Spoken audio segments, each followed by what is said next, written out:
The last speaker of this afternoon is Professor and Dr. José Miguel Puerta Vílchez, who is specialized in two fields. He is specialized in Arabism and the history of art. And his presentation today is linked to both fields. He's an expert in both and he's really admired. And I'm going to read a few sentences of his CV. It is only a summary, but I think it's quite significant because most of you already know his work in the University of Granada, in the Alhambra, and in other works linked to Arabism and art history. He's an Arabist and professor in the Department of the History of Art in Granada, in the University of Granada. He's the author of several books: The Codes of Utopy of the Alhambra of Granada from 1990, History of Aesthetics, a book published in 1997. I think this was his thesis. The Adventure of Calamo, Victory, Shapes and Artists of Arabic Calligraphy from the 27, Reading the Alhambra in 2011, and The Politics of Water in the Islam. And his director, together with other professors, the Network of Action of the Library, and he's also participated in the preparation of several exhibitions, like the Alhambra of Granada 1998, Freedom and Creation, by the Casa Árabe 2010-2012, or Art and Cultures of the Al-Andalus, the Power of the Alhambra, which is the exhibition that is open to the public until March of this year here in the Alhambra, together with Rafael Guzman and myself. I think this is a good description of his professional work and is very much related to what he's going to present today, because the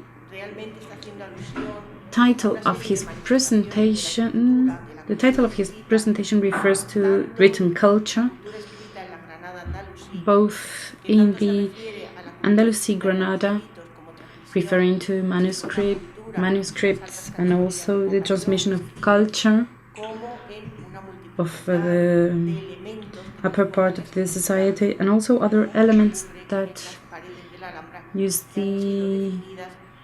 writing, like is the case of the walls of the Alhambra. This is considered the one that all poets would like to have for themselves. So you have the floor. Thank you very much, Maria Jesus, for your presentation, for this introduction. I would also like to thank Antonio Orihuela for his excellent presentation. I think that Antonio Orihuela has brought us closer to the material physical dimension, and I will be in charge of a different dimension, a more intellectual dimension. The Islamic Arab culture is culture based on books, on science, research, words. We all know that. And we wanted to reflect this in a very specific way in our exhibition using this inkwell preserved in the Institute Valencia de Don Juan, and this is something I hadn't seen before, and it was already used in a previous exhibition. I think it was the Ibn Khaldun exhibition. I wanted to use this image here, and you will see it in room 1 and also in the central room. We will visit the exhibition tomorrow, but you will see This piece, it's only 9 centimeters high, but in it you can see many of the elements of the Nasrid Granada. The inkwell's decoration allows us to determine that it belonged to the 14th or 15th century. The Allah word, its reflection, and also inscriptions used in cursive letters in a similar way to the ones that are found on the walls of the Alhambra. Maria Jesus has introduced me as an Arabist, but in fact this is for me a failure. We have not been able to read the inscription completely because the copper material and the mixing of the letter to the ataric or lattice work doesn't allow us to read the words. We do find the word inkwell in Arabic. It is a feminine word in Arabic. Mihbara is the current Arabic word, and they are both feminine words, and this is why we represent this as a matrix.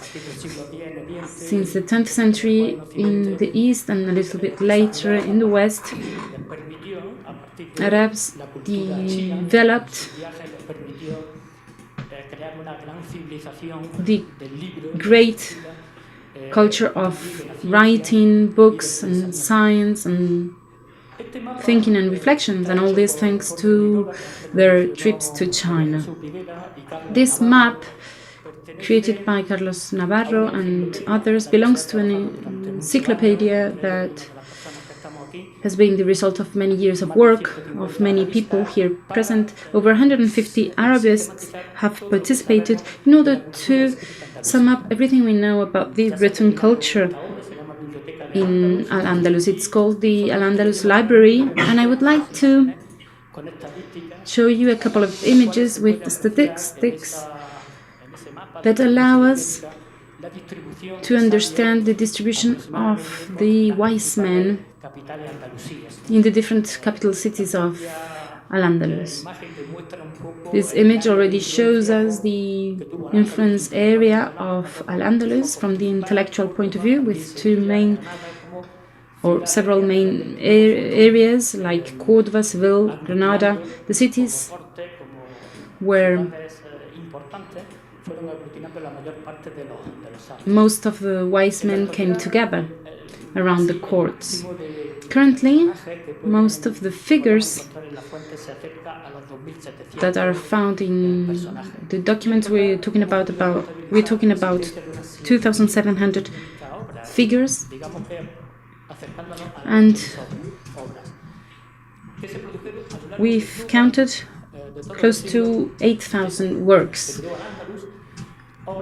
produced during the different centuries of Al-Andalus. In most cases, these works are written in Arabic, some of them Arabic and Hebrew. I'm not going to comment on these graphs in detail, but I can tell you that about half of the works are documents, and we can say that about 21% of those works have been preserved in their complete form. The rest of them are just fragments. There are about 7,000 male authors and only 47 female authors, and Manuela Marin already analyzed this, analyzing the life of women, of the authors, and many other details. And we also know of some poets from Granada, women poets in Granada. And the Nasrid Kingdom of Granada lasted for about 250-260 years, and this means that a great amount of the Andalusi intellectual production took place within the Kingdom of Granada, and this means that out of the total Andalusi production, we have a big percentage that comes from the Kingdom of Granada. Now, referring only to Granada, and as it was done this morning and this afternoon, we can of course refer to Medina el-Elvira. It is not exactly the city of Granada, but it is close to it. And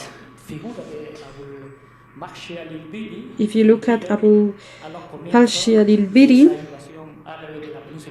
this refers to the beginning of the invasion of the peninsula.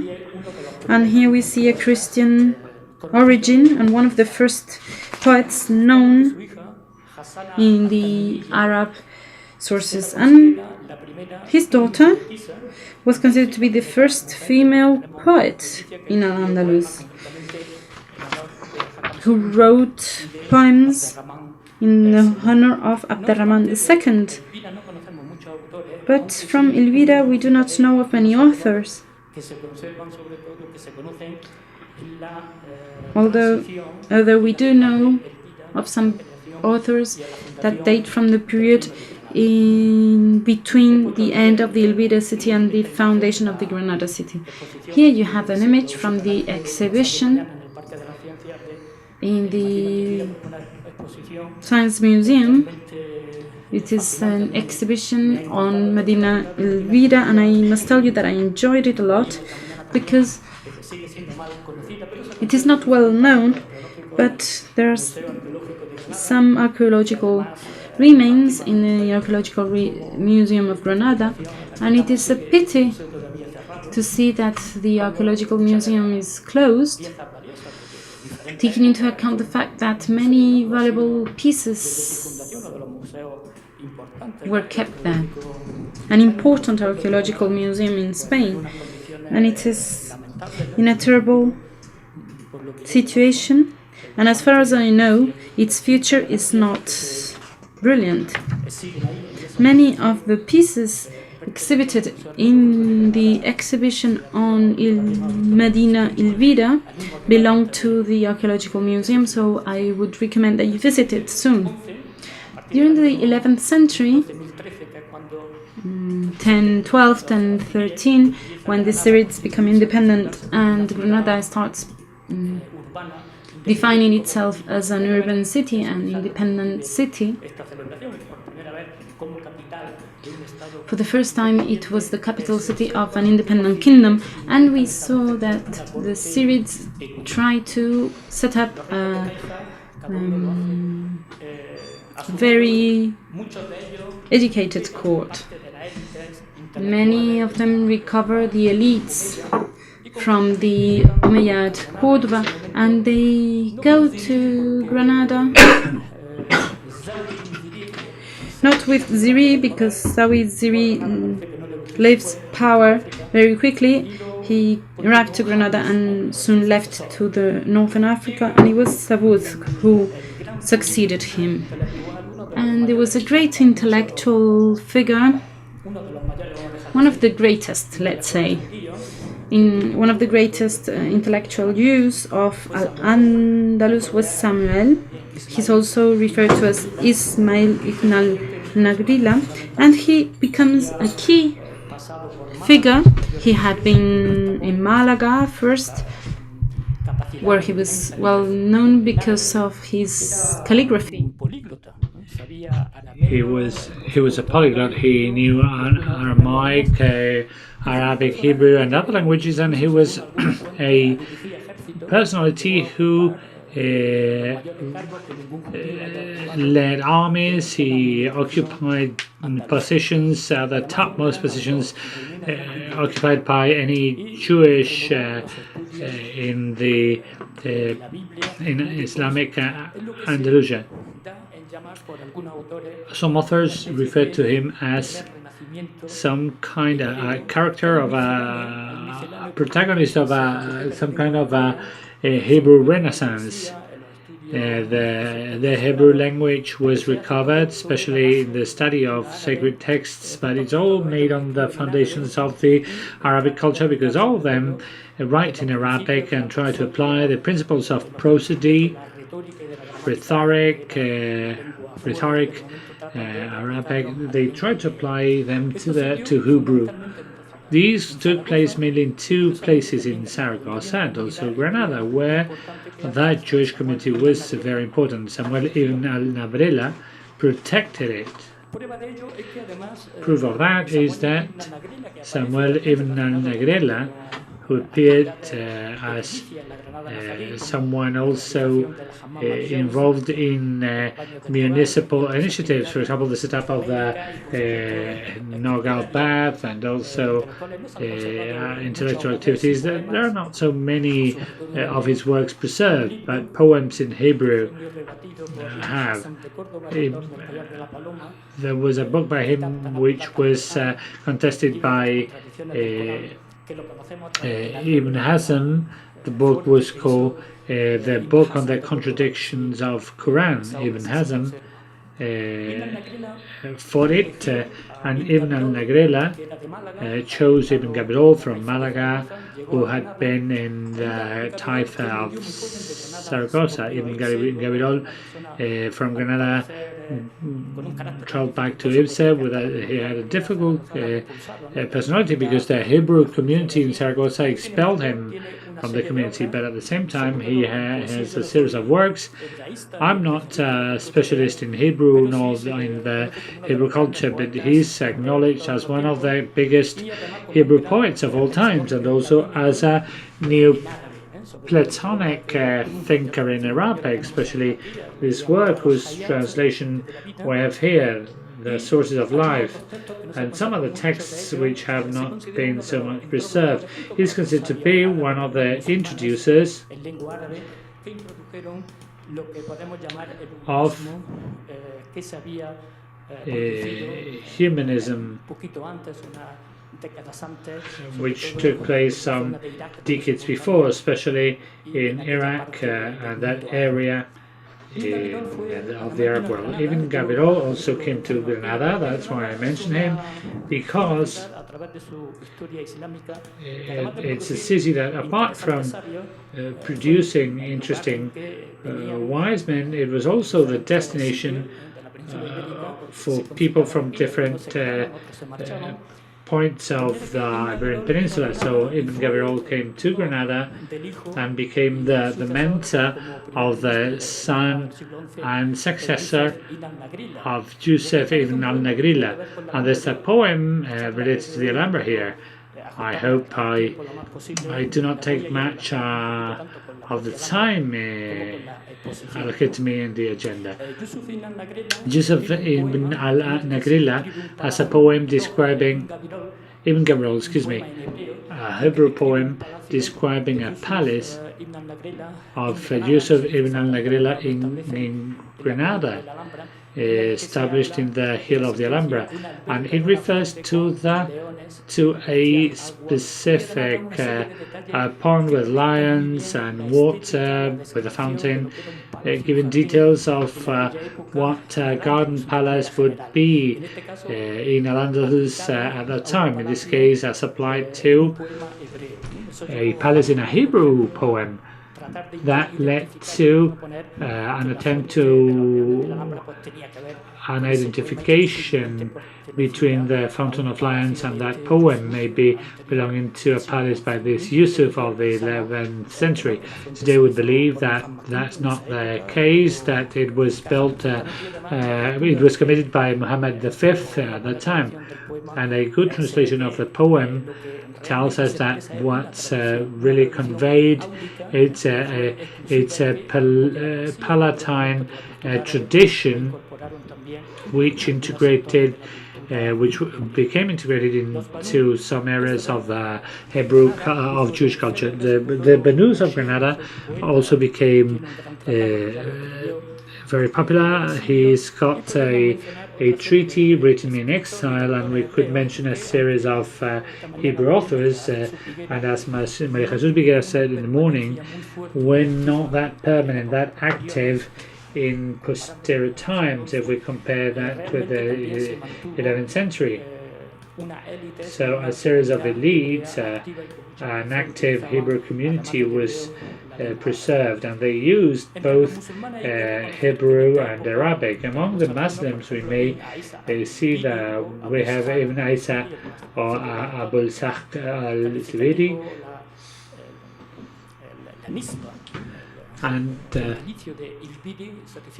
Ilbiri name means that they belong to the city of Elbira, and they came to Granada in the 11th century in order to become members of that court. We have poets dedicated to praising the top officers and the rulers. So they created that corpus together with the Muslim writers. The most famous of all of them was Abu al-Hakka. He wrote a Qasida, which is preserved and which is conserved and has been translated, and which he was very belligerent, telling the Granadinos to rebel against Yusuf ibn al-Nagrila. He criticized the Granadinos for accepting the ruling of other communities, in this case the ruling of the Jewish community.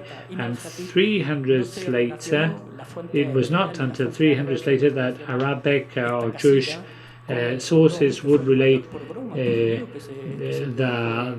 these poems with the pogrom, the Jewish pogrom, which took place in 1066. There was a slaughtering of Jews. I'm not going to give you a figure because it wouldn't be precise. In any case, that work, that poem, transcended history. In fact, Ibn al-Nagrila was assassinated in the palace itself. The palace Antonio Orihuela was referring to before, the Ziri Palace in the Alcazaba Kadima, probably in the area of San Miguel Bajo and all that area where the Santa Isabel Real Convent is. It was probably the place of his death. Then we have Sumaisir, who, curiously enough, was became specialized in satire and dared to criticize King Abdullah. And when we were watching the pictures shown by Antonio Orihuela, it came to my mind how this king was blamed for his building activity in terms of protecting himself with walls, like protecting himself, and that of course meant that he had to go into exile, and he ended up in the rival kingdom, the rival Taifa of Almeria of Ibn Sumari. And of course the biggest highlight of the 11th century, which has been mentioned by all speakers today, and Maria Jesus said that everyone with an interest in the Al-Andalus should have it, because we have that wonderful translation by Levi Provençal and Emilio García Gómez, the memoirs of King Abdallah of Granada, where this work, which was found in one of the walls of the mosque of the Karawin Mosque in Fez. Later on, with García Gómez, they made this famous edition, which has already been published several times, and which is still a book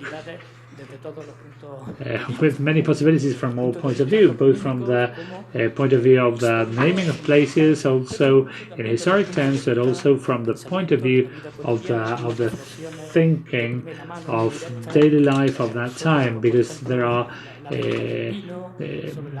direct snapshots of human relationships of that time, domestic details such as the use of wine. He learned Arabic, and he also developed wonderful calligraphy according to the Arabic sources. the Arab Seas, and also he was, so to say, one of the failures of our exhibition, because our exhibition is quite successful because of the work developed by many institutions. Many institutions were invited, and they willingly lend us their works because the exhibition referred to the Alhambra, but we haven't been able to bring over the King Abdullah's manuscript, even if Maria Jesus helped us, and the director of the Council of the Alhambra and the Andalusian Legacy. It was at the very beginning at the Karim Mosque in Fez, and then the answer we were given was that the manuscript had become lost, so that's why it hasn't arrived here. The ones we've got here, in case I forget any of them, I would beg your pardon. And of course, I want to take advantage of Maria José's being here to say that he put us in contact with many institutions, which made it possible for us to have for the exhibition series of manuscripts. I don't know if statistics are true in this case or not, but I would dare say that we talk about millions of manuscripts. There's an important percentage of them which have been edited, but they still appear. And especially in Morocco and Northern Africa, which have got to do, I would dare to say that manuscripts on Granada have grown by millions. We know we've got an inventory of many of the works. Of course, we haven't got the different editions, nor the original manuscripts, but many of them have been translated. So this work, which is a unique icon, and which was also translated and edited by a researcher of the High Council of Research of Granada, Concepción García Mancha, is a work on Tecnar, a hamlet close to Albolote. Speaks about a certain kingdom. The author was met by, it's Ibn al-Khatib who wrote about these anecdotes. We'll have to remember him today. Many of the biographies have got to do with the Kingdom of Granada, but also with other times and places, and we owe them to the works of Ibn al-Khatib.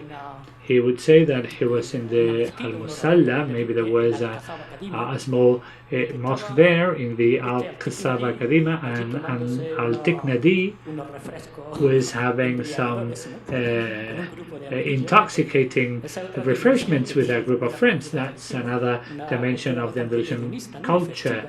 It's a culture which is prone to partying, and the vizier arrived, and he very fast produced a series of verses, and it was such a good poem that it received no punishment. But this Al-Tiknari in the end criticized King Abdallah and had to flee to Almeria. And these character of the botanicist and doctor, we're going to finish with poetry here, and most characters you will meet here, most of them were poets at the same time. It was fundamental also because of reasons you know, and you will know the significance of poetry in the time. In fact, he was a scientist, and this work is considered to be one of the most important treatises in botanics. He was also in Alexandria, and he quotes experiments, plants he would see, and then he was in Seville with Basal and other botanists, and in the end he died in Granada in the time of the Almoravids. In fact, this work is dated in about around 1087. It's a very complete, very comprehensive work which covers theoretical and historic perspective, and it underlines all the evolution of Al-Harawi. Maria Jesus Viguera asked for another manuscript. Al-Harawi was born and died in Madinat al-Sahara, and it is the Sitab al-Safarib, who is a surgery manual which was translated to Latin and which enjoyed a very big repercussion in medieval times. So from Al-Zahrawi in Madinat al-Sahara and the Taifa Kingdom of Toledo, reaching down to Muhammad V, he would send his gardeners to northern Africa in order for them to become trained. We sing there as a history of masters and students devoted to gardening and medicine, and we may see how that knowledge was transmitted down to the times of the Nasrid period. By that time, in the Almoravid time, when Al-Abdallah was overthrown by the Almoravids, in Granada, there's a series of tensions at the intellectual stages, as it was the case of other times. And in Granada was visited by a series of important characters, such as, for example, Ibn Pathan, one of the greatest philosophers. And he was one of those pure philosophers of the Hellenistic philosophers, commentator of Aristotle, developing a thinking away from theology and applying it to the scientific knowledge. He was also an author of muasajas and writer and poet. He was coming from Saragossa, and we've got some anecdotes which took place in the Alhambra Mosque of Granada, which was a very important teaching focus and a place for the exchange of knowledge, since it was established by King Habus. Those final stages of the Kingdom of the Al-Andalus. The Habitas were also an important family at that time. They were al-Faqihs, authors of very characteristic books to Islamic sciences. It's also got an index of masters of bigger authors, and they wouldn't accept the formulae brought by al-Faqihs coming from northern Africa with the Almoravids. One of his daughters is one of the poets we know, I'm not a big specialist in female Andalusian literature. Maria Jesus Viguera has worked on that, Teresa Marulla, Maria Luisa Avila, etc. Different researchers have done more sound studies, but it is true that we haven't got a full poetry diwan from them, but rather they mention, usually with quite a big respect. Even Al-Hanna was told to be to be also a poet, which would write inscriptions or the text for the inscriptions in tombs, and sometimes they are referred to as authors of very interesting poems, of high quality poems, but not as authors of large collections. We've got two sisters of Wadix, Hamda and Zainab, the daughters of the master. The father was a great Shaykh of Wadix, and Zainab, who's the most famous of the two of them, was referred to as the poetess of Al-Andalus.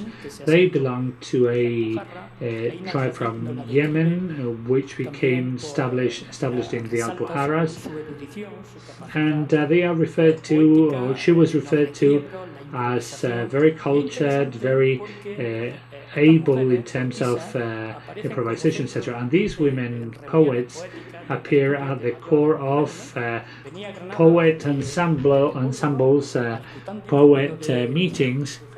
Al-Qutandi, for example, from Zaragoza, Ibn Guzman would come over, all the blind man from Almodovar, great poets, Ibn Guzman, who is the heart of many of the works by García Gómez on the Andalusian dialect. And Arab sources speak of their meetings, the jokes, the anecdotes.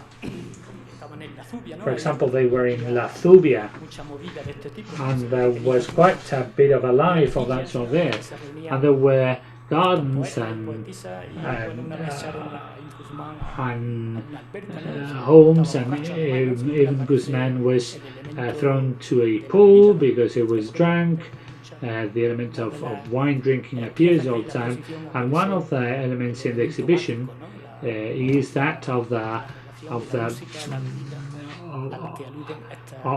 drinking of wine, of the Bacchic philosophy of the Bacchic component. It is appreciated that despite the official strictness Almoravids and Almohads brought with them, it's apparent that they couldn't reach all levels of society. And for example, the family of the Banu Said from Alcalá la Real, and the famous history which happened, and on which we got a series of tales between Abu Ja'al in Saif, whose poetry was gathered in a collection by García del Moral, a chair of the Al-Arab studies in Granada, and one of the specialists we have on all this poetry. She dedicated a large manual to Bushafa ibn Said, and it also covers its love relationship with someone else, and they were surrounded by a court of people of letters, and also there was some kind of a political rivalry between the family of Alcalá Real, which supported the rebellion against the Almoravids. Abu Ja'far was the loser of this history, because he was executed in Malaga. Maybe Abu Ja'far in the end had left for Marrakesh, and she became the mentor of the children of the Almohad kings. Of all periods of historic Granada, but especially of this time, the 11th century, the 12th century, before the Nasrid period, there were very many wise men from Granada who left the city. I've chosen just two of them. The first one is one of the most famous travelers of Arabic culture. Arabic culture is famous for its production of travel books. The Rihla is a literary agenda which was very much developed in Arab culture. And maybe Abu Habib al-Garnati was a man from Granada. Many people also know Granada because of the out of the books. But the arrival of the Almoravids was of no good for him, and his family fled Granada. So he traveled all over the world. He wrote very important works which have been published by Arab specialists in Granada. And something similar happened to Al-Jiljani, who was from Granada, which is close to Guadix. He received a sound education in medicine. He was a contemporary of Ibn Tufayl, but in this case, political problems which do not clearly appear in the sources maybe had a problem with local rulers of the northern area of Granada, so they had to flee. But that was for a success, because he was one of the close advisors to Saladin. He was a doctor. He ran the Maristan in Damascus, and he's been very much quoted by the Arab sources. And there's a spectacular work which was one of the manuscripts which have been recently recovered, the Biwan al-Bij. And why do I say spectacular? Because I don't want to bring images, because we could spend hours speaking about that. He wrote poems praising Saladin. He says he misses the fruit of his town and oranges, and mixing it up with praise onto this leader of the Muslims, but they are depicted in an incredible fashion with a calligram, making up a shape with a kind of interlacing. They are visual poems which would be considered to be a present of what's later on done by Apollinaire or Raphael Alberti. They're done by hand with no spots, talking about that sophistication of Arab culture, especially in its classical time. Ibn Tufayl, I believe, I hope I'm wrong, but the new generations will start knowing him. But he's someone who's fantastic. And after the Thousand Nights,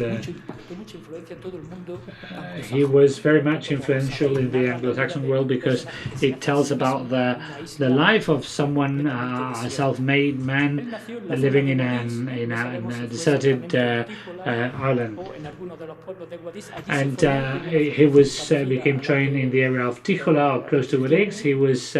He followed an education similar to that of Al-Jilani. He was also a doctor.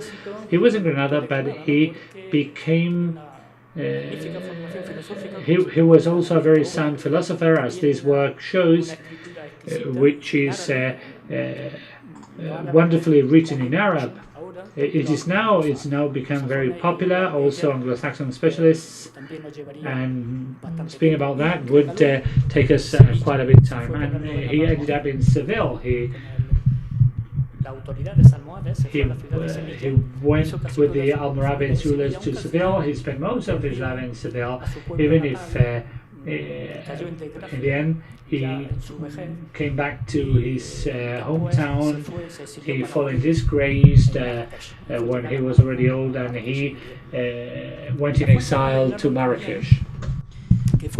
In Marrakesh he died. Intufayl was the person who introduced Averroes to the Almohad Caliph, who asked him to comment on Aristotle's works. There are some doubts with regards to this meeting, but Intufayl is another of the fathers of this humanism. He was a friend of Averroes, and he asked Averroes to replace him in this task of transferring all the Aristotle's works to Arabic and make it understandable in Al-Andalus. Averroes, I haven't brought him to this presentation because he did not have a personal direct connection to Granada, but there is a manuscript that is part of the only legal work carried out by Averroes. He was the author of dozens of books, and the one I'm mentioning now refers to the jurisdiction and regulation with regards to personal hygiene. But most of Averroes' works refer to commenting Aristotle, and I usually say that he's a better Aristotle than himself, because Averroes corrects what Aristotle said and even goes beyond his conclusions. Of course, the Nasrid Granada, during its 2.5 centuries of existence, this is one of the longest kingdoms of the Iberian Peninsula, and therefore the greatest last production of Al-Andalus is grouped around the Kingdom of Granada. Together there are many high percentage of works and the Andalusi legacy. Here we have an example of the madrasa, and in the exhibition you see part of the stone placed during the inauguration opening of this madrasa. It was the only one that was formalized during the Al-Andalus period, as mentioned by Antonio Orihuela, and we still preserve part of the building, and there's been a great restoration that has been carried out in this madrasa in the prayer room, and this is from the Yusuf I period. It was a study, very systematic study carried out by all the authors and intellectuals who worked in this madrasa. Later I will mention some of them. Hudayl, for example, Usaid too, Ibn al-Suq. Some of them came from Northern Africa, and some of them, like Ibn al-Suq, taught in the mosque of the Alhambra and also in this center in order to contribute to the education of the elites during this very splendor of Granada. We have historian who studies science, and after studying many biographies, it is concluded that these are the following, these sciences are the ones that were mostly studied by Muslims: medicine, mathematics, astronomy, and some esoteric texts too. Here I referred to several names: Ashakuri, who left a treatise on an epidemic, and his mother was also a doctor like him, and his grandfather had worked in Cairo. Muhammad Shafra was another interesting doctor who went against a Jewish doctor who belonged to the court of Muhammad IV. He accused him of being too powerful. In Al-Khatib does not appear anymore. He's the greatest wise man with Averroes, and of course Ibn al-Khatib has a different dimension. This has several aspects, very different too, but it is in any way a scholar with a very surprising profile. He had diplomatic obligations, political obligations, and with all that, how did he manage to write so many works? Being so good in prose, in poetry, he said he didn't sleep. He spent the night writing, and during the daytime he was working on his diplomatic responsibilities, and he also studied medicine. Here we have three authors on the screen who wrote about this epidemic. It was a plague, and Al-Kansari is a figure from Batha in mathematics, and there are also some astronomy scholars. Maria Jesus Viguera selected some works like this one by Ibn Khatima.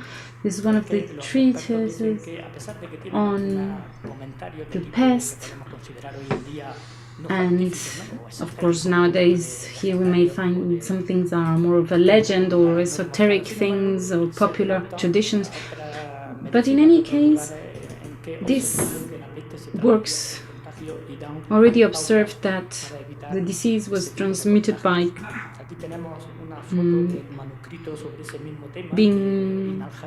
suffering a contagion, and therefore indicates how to avoid it. And here we have some other examples published by María Concepción Márquez de Benito. The translation and edition was done by her, and these are books from the beginnings of the 70s. Very interesting treatise. One of them on how to be healthy by Inam Hadil, and there's a very interesting subject, and says that it refers to observing women images in the baths, and we do not know what baths he was referring to.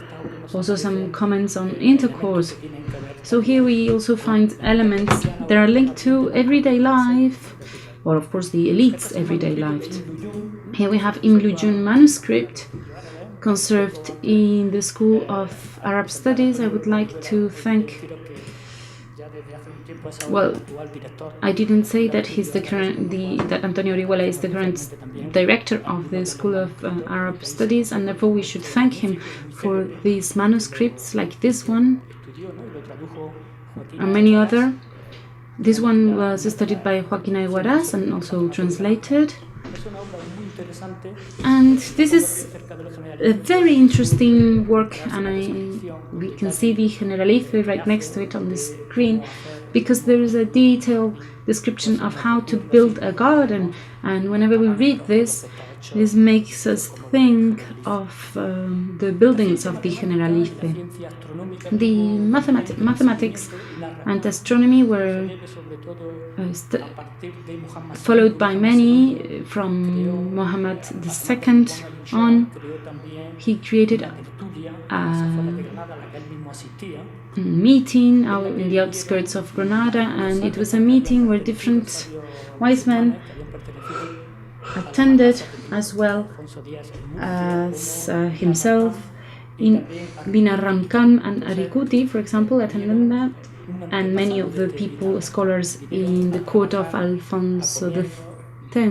And so these people came at the end of the 14th, beginning of the 15th century, and they came to work to Granada. This is a beautiful manuscript that dates from the 15th century, with these drawings related to the science of shades. We also see these devices. One of these comes from the Archaeological Museum of Granada, and with 27 degrees and 20 minutes and another one found in the Albaicin here. And here we have the latitude of Granada. In these astrolabes we have those latitudes. Al-Shari is also a very interesting figure with journey book. He's considered to be one of the greatest Andalusi mathematicians. Perhaps this is a little bit exaggerated with regards to the mathematical discoveries carried out by them.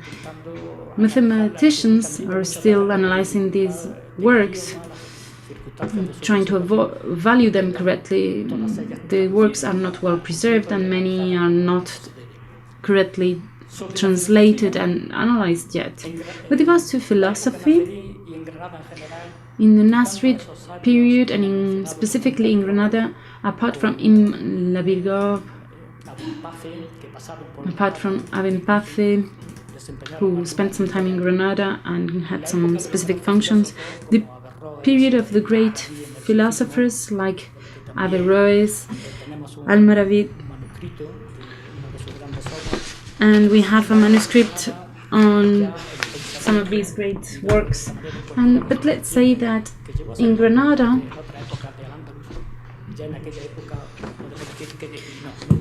we must say that philosophers were not so important. It was a similar trend in the whole of the Islamic world. Al-Ghazali introduced many reforms, theological reforms, that are still valid in the Islamic world, and for many it was like the theologization or a sort of sclerization of the freedom of thought that existed at the time, and therefore the creation of philosophy was limited and restricted.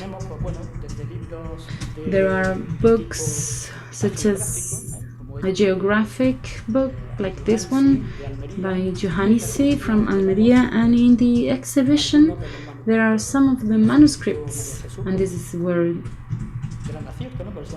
selected by Maria Jesus, and these are works that were found in Kutar, in a village in the area of Malaga, where there are very interesting festivals with a very interesting Andalusi presence. And then we found some manuscripts that belong to a faqih, with texts from these faqirs, these sort of ulamas, and also some exoteric texts, and this Quran too, a very beautiful one, and it is available in the exhibition.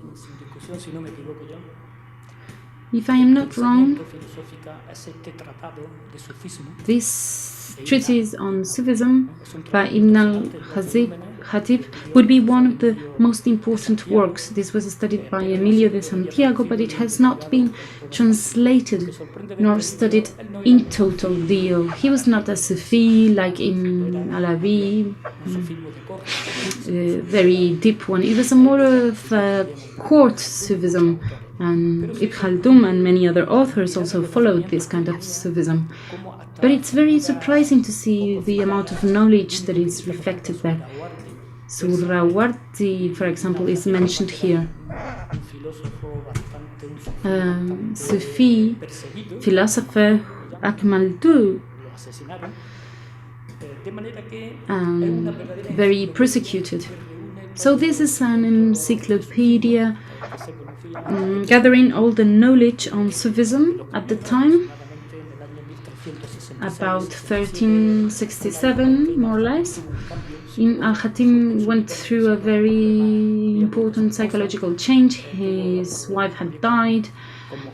He had problems with Muhammad V at the time, and this book was sent to Egypt, to Ibn Khaldun, and it is in fact a very important piece of work because it is a collection of references. Ibn Khaldun lived in the Alhambra during the period of Muhammad V.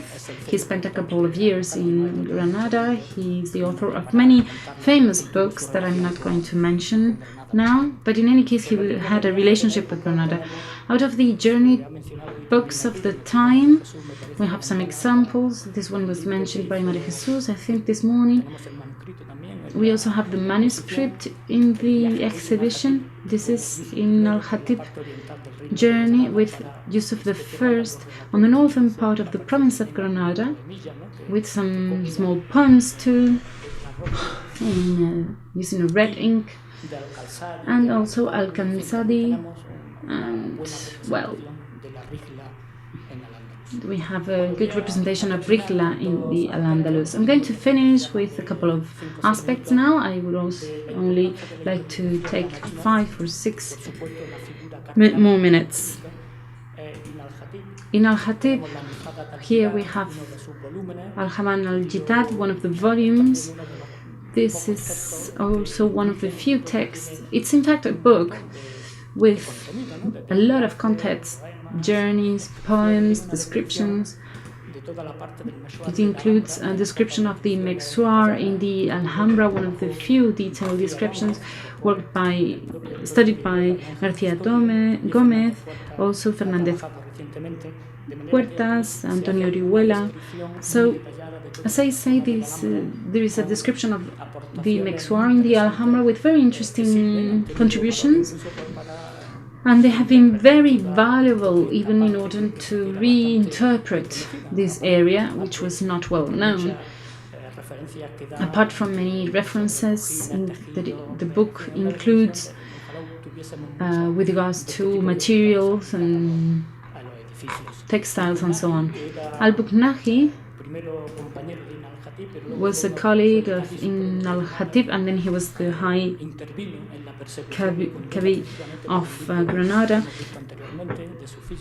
and then he contributed to in Al-Khatib, and he left this book, Ul-Hatab Hasai, too. This has not yet been published. Barbara Dulai used it to find data about the wives of the sultans in Granada, and this has been recently published, and it's a topic in fact that has not been well studied through the Arab sources. Laihata is an essential work not to be translated, and Fernando Velázquez should perhaps do it. Even in the normal Arabic editions there are many mistakes, the manuscripts are not complete, but in any case it is like a reference work in order to get to know many data about the Nasrid Granada.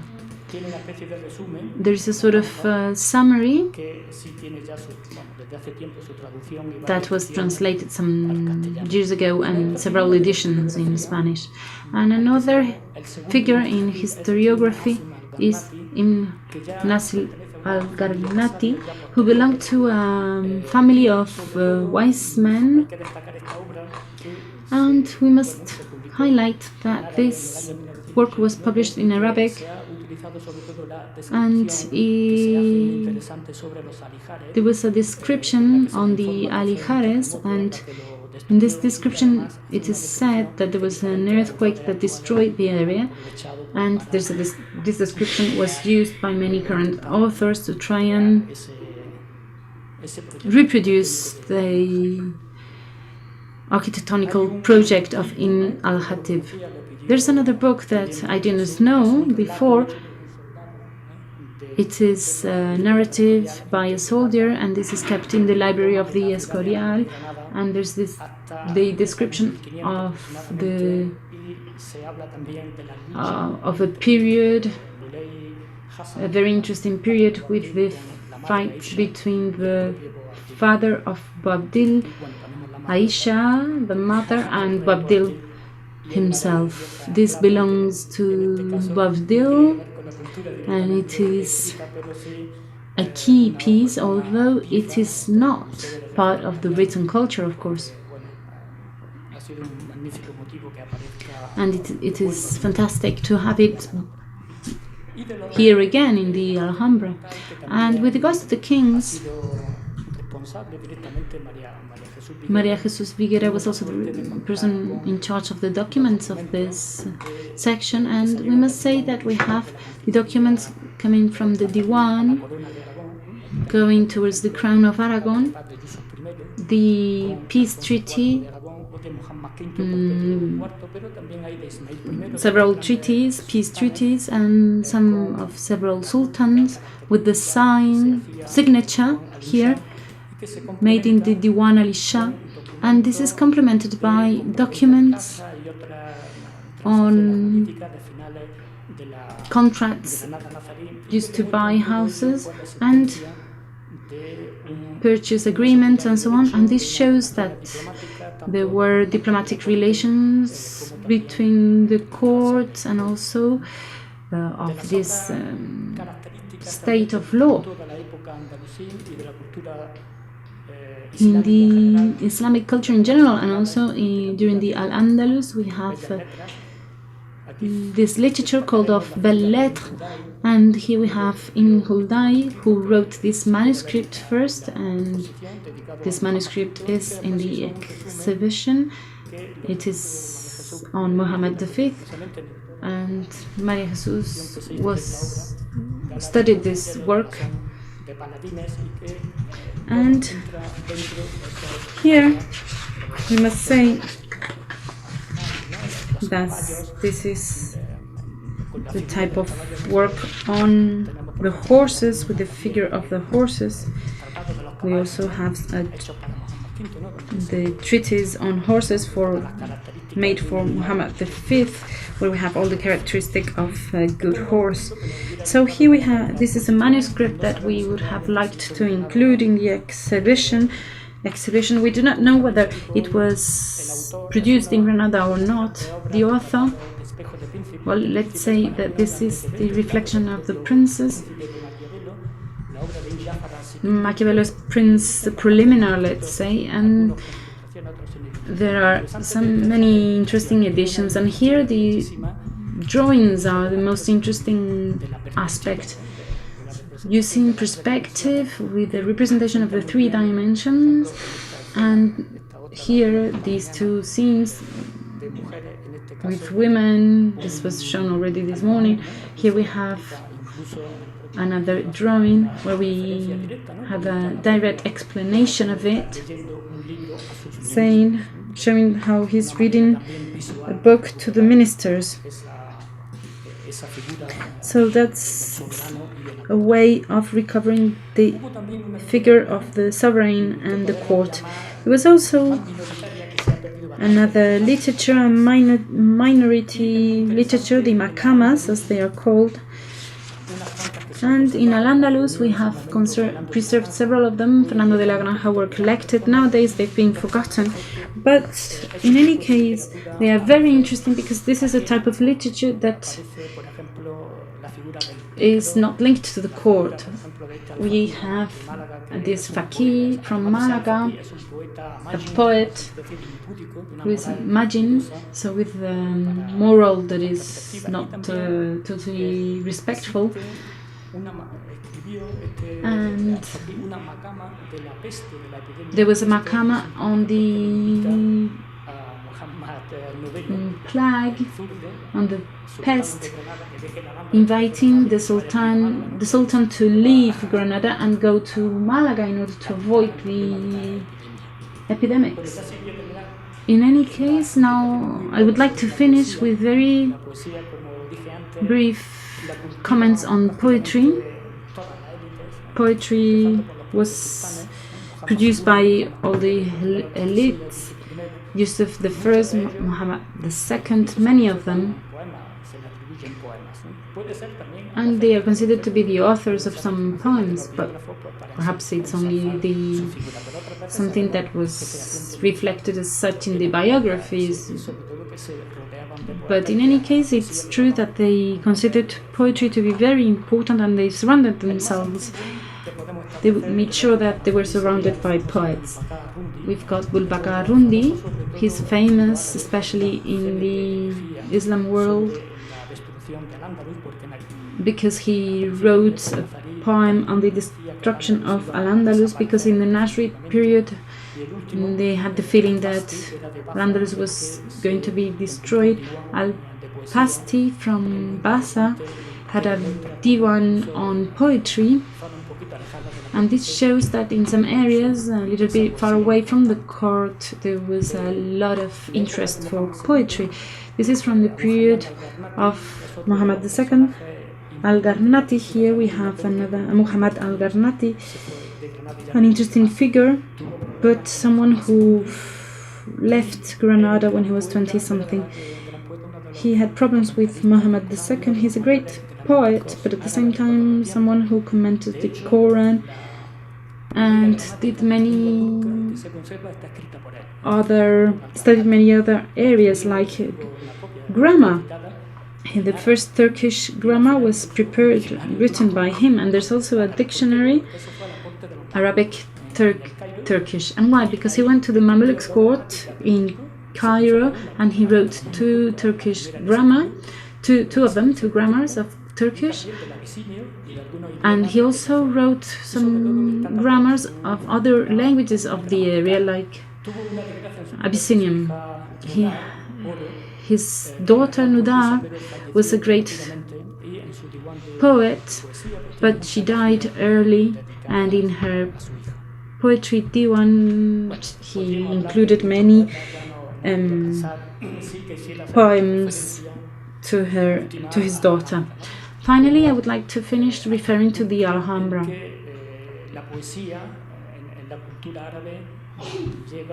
Poetry in Granada and in the Islamic culture is something that was very valued. Alonso del Castillo already mentioned this, Alcántara too, and García Gómez and many other people. And the idea is that architecture is merged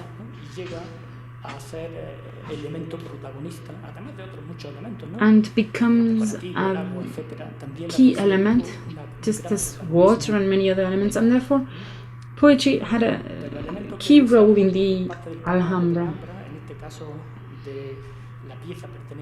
Here we have a piece that belongs to the Andalusi legacy. This piece, in fact, the original idea comes from Ibn al-Khatib's work describing the Meshwar, and there we have the poems of the hours. So the celebration in referring to the recovery of the throne and the recovery restoration of all this area, and then he thought they could build this kind of artifact with an architectural shape, and every hour there was a poem that came out thanks to a system with thread that was being burnt, and those poems were later read to the audience there. In the Alhambra, many poems were read aloud in many different ceremonies, and as I say, poems and poetry were constantly present. I want to finish, and I've already mentioned to the relationship between the titles of the books from the time and the architecture. As I say, there's a sort of relationship between the architecture and the books. For example, some books have the title of a garden, and the chapters may have the title of which is the name of a flower, or things like that. There is a collection of 10 poems by Ibn Samra, all of them, and those poems establish a dialogue with the different elements of architecture. Nasser Sarif from Tunisia said that the Alhambra is the only poem palace of the world, and this is especially perceived by Arab people who see that aspect of the Alhambra being a great poems book, a poetry book. Here we have the areas where the poems were placed in a sort of dialogue with the places for which they were written. Here we have in the viewpoint of Al-Harafa with this glass ceiling. We also know that in Toledo in the 11th century some poems were written for palaces, but they have not been preserved, and we do not know of any such big collection of poems for a building. In the Fountain of the Lions too, we see this combination between water, the lion sculptures, the symbols, and the poem that is carved on the marble in a dialogue and relating everything here. And really the final image is this one. We've selected it as a symbol of the exhibition and the catalogue of the exhibition, and it is truly beautiful and summarizes the spirit we had while preparing this exhibition. The Alhambra Council had finished the restoration or cleaning of this element, something we have never seen in such a beautiful condition, where you can see many of the original colors, this dimension of Nasrid art. So here we have this poem by Ibn Samrad referring to the vase, to the arch as a sort of moon, using the metaphor of the wedding to describe this space. And Dario Cabanellas already related this to the potential geometric dimension of the Comares Palace, the Atarik, and the accuracy with which everything is done here, and also how the writing of Nasrid is even present on architecture. Sorry for the delay, and thank you for your attention, and tomorrow we will continue with some more presentations, and during the afternoon we'll have the guided visit to the exhibition.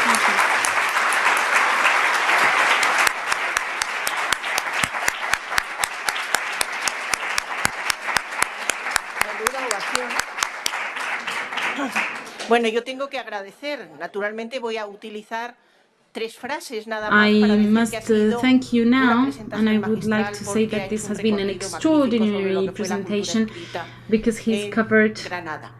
written Y yo creo culture que in Granada ese throughout carácter a de long magistral se ha period apoyado en of tres time. aspectos. Ha Because sido of three una conferencia aspects. sabia, It's been a very ha sido una wise conferencia generosa y ha presentation, a sido very una generous conferencia presentation, oportuna. and a Ha very sido, vamos a appropriate empezar a presentation. decir algo de cada una de esas cuestiones. Ha sido una conferencia generosa It's porque been ha a citado generous conference because he's a muchos de really los mentioned compañeros many of que han aportado the colleagues who ahora y have antes y en todas las contributed épocas now al tema. and Ha always sido una and for many conferencia years sabia to this topic. It's been porque a además very de conocer wise los libros conference or y el lecture recorrido because he histórico se los ha referred to leído. the books, La semana their pasada history, lo ha and he has demostrado. read Los them. conoce por fuera y por dentro.